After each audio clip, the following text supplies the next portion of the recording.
Anvitha group ప్రతిష్టాత్మకంగా నిర్మిస్తున్న అన్విత ఇవానా ప్రాజెక్టుకు సంబంధించిన సెకండ్ ఫేజ్కు టీఎస్ రెరా అనుమతి లభించింది. రెండో ఫేజ్లో భాగంగా అన్విత గ్రూప్ 4 టవర్లను నిర్మిస్తోంది. మొదటి ఫేజ్లో 15 అంతస్తుల ఎత్తులో 2 టవర్లను నిర్మించగా సెకండ్ ఫేజ్లో 36 అంతస్తులవి 4 టవర్లను కడుతోంది. మొదటి ఫేజ్లో 14 మరియు 15 అంతస్తుల్లో దాదాపు 30 ఊబర్ లగ్జరీ స్కై విల్లాలను డిజైన్ చేశారు. రెండు ఫేజుల్లో కలిపి సుమారు 1,00,000 చదరపు అడుగుల్లో క్లబ్ హౌస్ ను డెవలప్ చేస్తున్నారనే విషయాన్ని గమనించండి.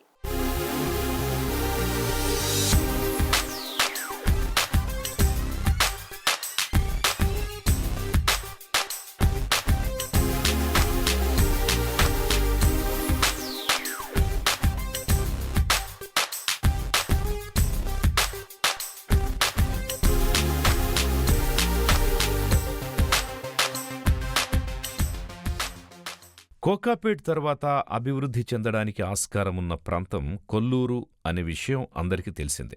ఎందుకంటే ఔటర్ రింగ్ రోడ్డు మీదుగా వెళ్లేవారికి కోకాపేట్ తర్వాతొచ్చేది కొల్లూరు ఎగ్జిట్టే. ఇక్కడి సర్వీస్ రోడ్డు మీదుగా ఫైనాన్షియల్ డిస్ట్రిక్టులోని ఐటీ కంపెనీలకి సులువుగా రాకపోకల్ని సాగించొచ్చు. సోలార్ సైకిల్ ట్రాక్ కింద ప్రత్యేకంగా వాటర్ పైప్ లైన్స్ కూడా ఏర్పాటు చేశారు. గ్రౌండ్ వాటర్కి ఎలాంటి ఢోకా ఉండదు. వాతావరణం కూడా ప్రశాంతంగా ఉంటుంది. కాబట్టి భవిష్యత్తులో వాటర్ షార్టేజ్ సమస్య ఉండదు అనే చెప్పాలి. పైగా అంతర్జాతీయ స్కూళ్లకి చేరువగా ఉండడం వల్ల చిన్నారుల ఎడ్యుకేషన్ విషయం గురించి చింతించక్కర్లేదు. ఇక్కడికి చేరువలోనే రైల్వే స్టేషన్ హబ్ కూడా డెవలప్ చేస్తున్నారన్న విషయం తెలిసిందే. మరి ఇలాంటి ప్రాంతంలో నివసించాలి అని భావించేవారి ముందున్న ఒక చక్కటి ఆప్షన్ అన్వితా ఇవానా. అన్వితా గ్రూప్ ప్రత్యేకత ఏమిటి అంటే నిర్మాణ నిబంధనల్ని పాటిస్తూ నాణ్యత మీద దృష్టి సారించడం. అందుకే దుబాయ్, డల్లాస్ వంటి నగరాల్లోని పలు ప్రాజెక్టుల్లో ముఖ్య భూమిక పోషించింది అన్వితా గ్రూప్. దాదాపు 28కి పైగా ల్యాండ్మార్క్ ప్రాజెక్టుల్లో నిర్మాణపు పనులు, ఇంటీరియర్ ఫిట్అవుట్స్ పనుల్ని విజయవంతంగా పూర్తి చేసింది. ఇలా ఘనమైన ట్రాక్ రికార్డు గల అన్వితా గ్రూప్ హైదరాబాదులోకి ప్రవేశించి కొల్లూరులో అన్వితా ఇవానా అనే లగ్జరీ గేటెడ్ కమ్యూనిటీస్ని ఆరంభించింది. కొల్లూరులో ఆరంభమైన అన్వితా ఇవానా గేటెడ్ కమ్యూనిటీ నిర్మాణ పనులు శరవేగంగా జరుగుతున్నాయి. ఈ ఏడాది డిసెంబర్లో కొనుగోలుదారులకు అందించాలి అన్న లక్ష్యంతో అన్వితా ఇవానా సంస్థ కృతనిశ్చయంతో ఉంది. మొదటి ఫేజ్లో భాగంగా జరుగుతున్న 2 టవర్ల నిర్మాణపు పనుల్లో భాగంగా మొదటి టవర్లో 16వ అంతస్తులో స్లాబ్ పనులు జరుగుతోండగా 13వ అంతస్తులో బ్రిక్ వర్క్ జరుగుతోంది. మరోవైపు లోపలి భాగంగా ప్లాస్టరింగ్ పని కూడా మొదలుపెట్టేశారు. ఇక రెండో టవర్ విషయానికొస్తే 12 అంతస్తులో స్లాబ్ పనులు జరుగుతూ ఉండగానే మరోవైపు ఇంటర్నల్ ప్లాస్టరింగ్ 10వ ఫ్లోర్లో జరుగుతోంది. మరో 3 వారాల్లో ఎక్స్టర్నల్ ప్లాస్టరింగ్ పనులు కూడా జరుగుతాయి. ఆశ్చర్యకరమైన అంశం ఏమిటి అంటే హెచ్ఎండిఏ మార్టిగేజ్ ఫ్లాట్స్ని మినహాయిస్తే ఇందులో సుమారు 27 ఫ్లాట్లు మాత్రమే అమ్మకానికున్నాయి. సెకండ్ ఫేజ్లోనూ 13 ఎకరాల్లో 36 అంతస్తుల ఎత్తులో 6 టవర్లను నిర్మించేందుకు ప్రణాళికల్ని రచించారు. ఇందులో వచ్చేవి మొత్తం 390 ప్లాట్లు. 14 మరియు 15 అంతస్తులో దాదాపు 30 ఊబర్ లగ్జరీ స్కై విల్లాల్ని డిజైన్ చేశారు. 4 బెడ్రూమ్ ఫ్లాట్స్తో పాటు హోమ్ థియేటర్ని కూడా ఇందులో డిజైన్ చేశారు. 2 ఫేజుల్లో కలిపి సుమారు 1,00,000 చదరపడుగుల్లో క్లబ్ హౌస్ ని డెవలప్ చేస్తున్నారు. టెర్రస్ గార్డెన్ ని 44,000 చదరపడుగుల్లో నిర్మిస్తున్నారు.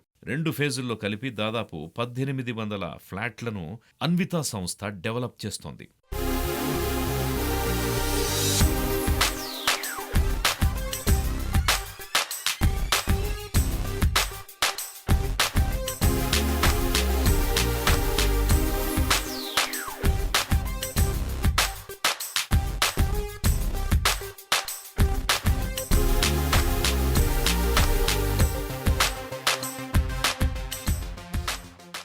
అంతర్జాతీయ ట్రెండ్స్ని నగరవాసులకందించాలన్న కృత నిశ్చయంతో అన్వితా గ్రూప్ టెర్రస్లోనూ సరికొత్త ప్రపంచాన్ని సృష్టిస్తోంది.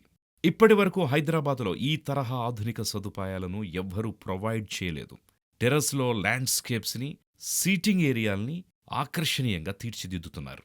చిన్నారులు, మహిళలు, వృద్ధులు, యువత ఇలా ప్రతి ఒక్కరూ మునుపెన్నడూ లేని రీతిలో ఆస్వాదించే విధంగా డెవలప్ చేస్తున్నారు. మొత్తానికి హైదరాబాదులో సరికొత్త రీతిలో జీవనాన్ని ఆస్వాదించాలి అని భావించేవారికి కొల్లూరులో అన్వితా గ్రూప్ డెవలప్ చేస్తున్న అన్వితా ఇవానా ప్రాజెక్ట్ ఒక చక్కటి ఆప్షన్ అని చెప్పొచ్చు. అన్వితా వివానా ప్రాజెక్టు నుంచి కేవలం 1 నిమిషంలో ఓఆర్ఆర్ ఎగ్జిట్ 2కి చేరుకోవచ్చు. 5 అంటే 5 నిమిషాల్లో నియోపోలిస్కి వెళ్ళొచ్చు. కేవలం 8 నిమిషాల్లో ఎగ్జిట్ 1కి వెళ్ళిపోవచ్చు. ఓఆర్ఆర్ సర్వీస్ రోడ్లో world class solar roof top cycle ట్రాక్ని కొల్లూరు వరకు డెవలప్ చేస్తున్నారు. మరెందుకు ఆలస్యం? వెంటనే మీ కారును బయటకు తీసి మీ పిల్లా పాపలతో ఒకసారి ఈ ప్రాజెక్ట్ని విజిట్ చేయండి. నేను చెప్పేది నిజమే అని మీరు అంగీకరిస్తారు.